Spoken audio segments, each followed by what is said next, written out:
کہا جاتا ہے ایمان وہ روشنی ہے جو اندھیروں میں بھی راستہ دکھا دیتی ہے۔ یہ کہانی ہے ایک ننھی بچی نور کی، جس کی دعا نے پورے گاؤں کو زندگی دے دی۔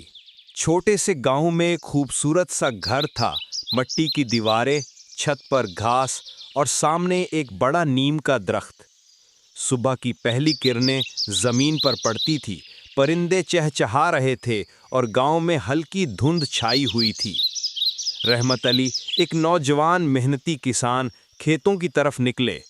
ان کے ساتھ بیوی زینت بی بی، جو نیک دل اور ایمان والی عورت تھی، گھر کی دیکھ بھال کر رہی تھی۔ ننھی بیٹی نور اپنی معصوم مسکراہٹ کے ساتھ چھوٹے چھوٹے قدموں سے دوڑتی سب کو خوشی دیتی۔ نور نے اپنے چھوٹے ہاتھ اٹھا کر آسمان کی طرف دعا کی، یا اللہ، ہمارے کھیت سبز ہو جائیں اور گاؤں کے لوگ خوش رہیں۔ رحمت علی کھیتوں میں آئے، بیلوں کے ساتھ ہل چلا کر زمین کی زرخیزی بڑھا رہے تھے۔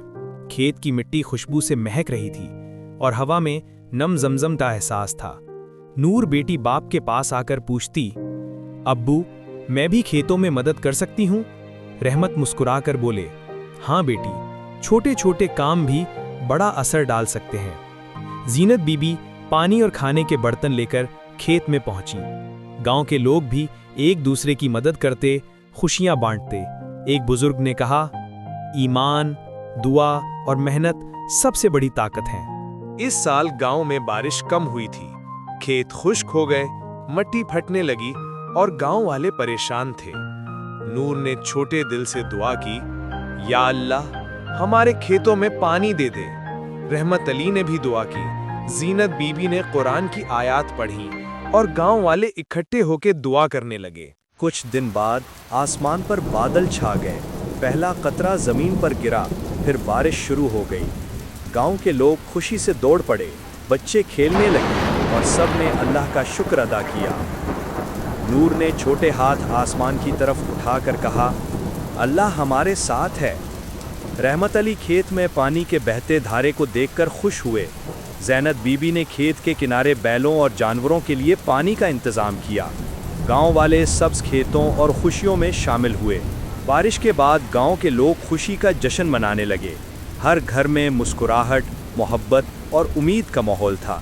نور نے سب بچوں کو کھلونے، پھل اور کھانا بانٹا اور سب کو یاد دلایا، دعا اور ایمان سے سب ممکن ہے۔ چند مہینے بعد کھیت سبز اور لہلہا رہے تھے۔ رحمت علی، زینت اور نور نیم کے درخت کے نیچے بیٹھ کر دعا کرتے اور شکر ادا کرتے۔ نور نے کہا، ابو، اللہ سب کو خوش رکھے۔ رحمت علی مسکرا کر بولے، بیٹی، چھوٹے دل کی نیک نیتی بھی بڑے معجزے لاتی ہے۔ ایمان اور دعا کبھی ضائع نہیں جاتی۔ صبر، محنت اور دعا ہمیشہ زندگی میں کامیابی اور خوشی لاتی ہیں۔ بچوں کی معصوم دعا بھی اللہ کے نزدیک بڑی اہمیت رکھتی ہے۔ نیکی، محبت اور ایمان سے زندگی میں برکت آتی ہے۔ کیا آپ نے کبھی ایسی دعا کی ہے جو اللہ نے قبول کی؟ اپنی کہانی کامنٹس میں ضرور لکھیں۔ یاد رکھو، دعا دروازہ کھولتی ہے اور صبر راستہ دکھاتا ہے۔ اللہ کی رحمت کبھی دیر نہیں کرتی، بس وقت دیکھتی ہے۔ بارش، دل۔ اگر آپ کو یہ کہانی اچھی لگی ہو تو اسے دوسروں تک ضرور پہنچائیں۔ ہو سکتا ہے کسی کی امید، کسی کی دعا بن جائے۔ ویڈیو کو لائک کریں، شیئر کریں اور پیار سے ہمارے چینل کو سبسکرائب کریں تاکہ نیکی کا یہ سلسلہ جاری رہے۔ Very nice.